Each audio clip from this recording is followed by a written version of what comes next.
Ìjẹ́ a kú dédé àsìkò yìí níbi yòówù tí ẹ ti ń láǹfààní láti máa gbọ́ wa lórí ìkànnì Koiki Media bringing the world closer níbi tí a ti mú ìròyìn wá fún wa lálàjá àbalẹ̀ bí nǹkan bá ti ṣe ń lọ káàkiri orígun mẹ́rẹ̀ẹ̀rin àgbáláyé lọ́wọ́jà wa ń tó. Ojú tẹ́ ẹ fi ń wò wá ojú náà ò ní fọ́, etí tẹ́ ẹ fi ń gbọ́ wá etí náà ò ní di. Ìròyìn fún tàsìkò yìí leléyìí, orúkọ oníròyìn yín Adesco ọmọ Adeleke náà ni. Ẹ gbọ́ kókó tó wà níbẹ̀ ṣáájú ẹ̀kúnrẹ́rẹ́ ìròyìn.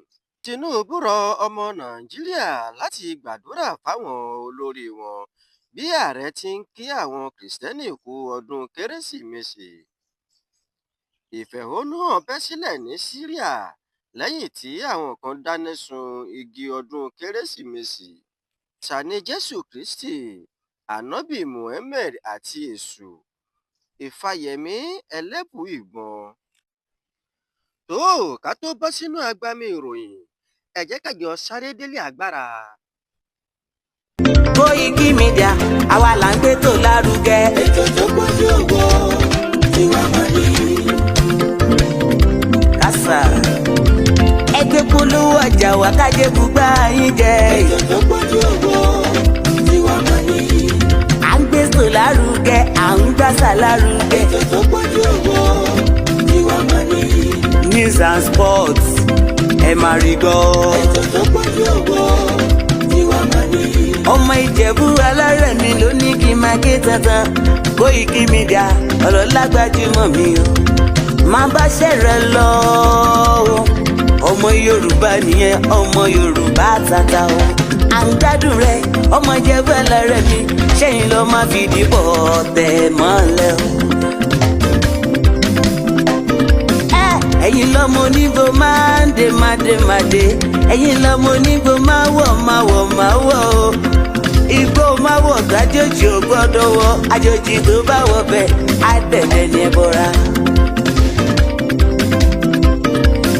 Ẹ̀yin lọ máa náwó kóyìnbó tó dé. Ìgbà tó yìnbó dé o, owó náà dẹ́ tún pọ̀ sí o. Koiki Media ṣàwa ní bàbá. Koiki Media àwọn ní bàbá. Koiki Media àwọn ní bàbá. Àdáńtọ́ àtúnpèrègèdè. Koiki Media àwọn ní bàbá.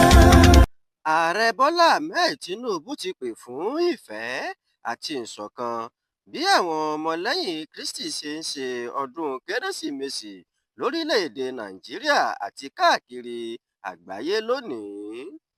Nínú ọ̀rọ̀ ìkíni tó fi ránṣẹ́ sáwọn onígbàgbọ́, Tinubu sọ pé ọdún Kérésìmesì jẹ́ ìmúṣẹ àsọtẹ́lẹ̀.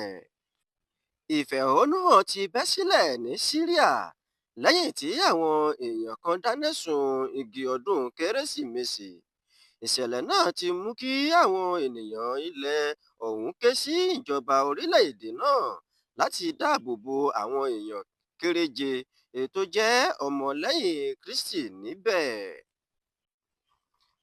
Ìfàyẹ̀mí Ẹlẹ́bùíbọn tó jẹ́ àràbà awo ìlú Òṣogbo ti ṣàlàyé ohun tí Èṣù jẹ́.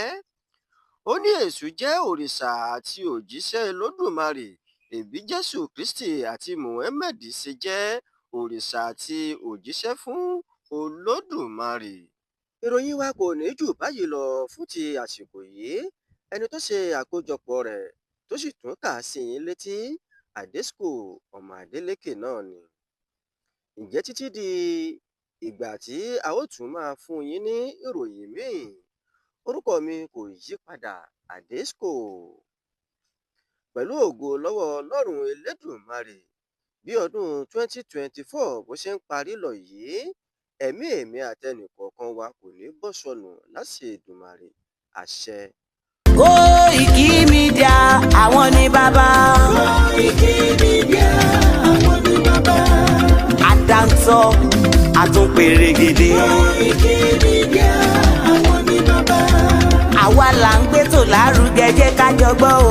Koiki Media àwọn ní bàbá. Àtúnjà fẹ́tọ̀ ilẹ̀ wa, fẹ́tọ̀ ilẹ̀ Yorùbá. Koiki Media àwọn ní bàbá. Ọmọ Oòduà ni wá o, tọkàntọkàn. Koiki Media àwọn ní bàbá. Ikú tí ó ṣe bí ilé bí òsì àdìmú bàbá iyọ̀.